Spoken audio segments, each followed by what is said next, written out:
जैसा कि आप सब जानते हैं कि अंजना सिंह गणेश चतुर्थी बहुत ही अच्छे से और बहुत ही धूमधाम से मनाई थी। अपनी माँ, अपनी बेटी अदिति और अपने दोस्तों के साथ बहुत ही अच्छे से सजावट की थी। गणेश भगवान की पूजा बहुत ही अच्छे से की थी।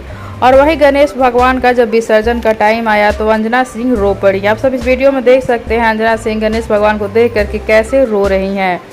और फिर गणपति बप्पा मोड़ते हुए अंजना सिंह लेकर के गणेश भगवान को अपने घर से निकली और साथ में उनके कुछ दोस्त भी थे।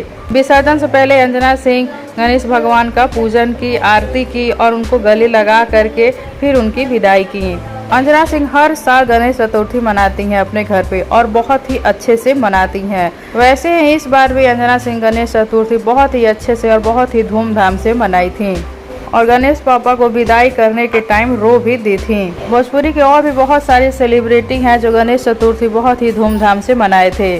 अंजना सिंह के एक्स हस्बैंड जो है यश कुमार मिश्रा, उनके घर गणेश चतुर्थी बहुत ही अच्छे से मनाया गया था। निधि झा और यश कुमार मिल करके गणेश चतुर्थी बहुत ही अच्छे से मनाए थे। तो क्या आप सबके घर में भी गणेश चतुर्थी मनाया गया? कमेंट बॉक्स में जरूर बताइएगा। साथ ही वीडियो को लाइक कर लीजिए, चैनल को सब्सक्राइब कर लीजिए। वीडियो पसंद आया हो तो इसे ज़्यादा से ज़्यादा शेयर कीजिए।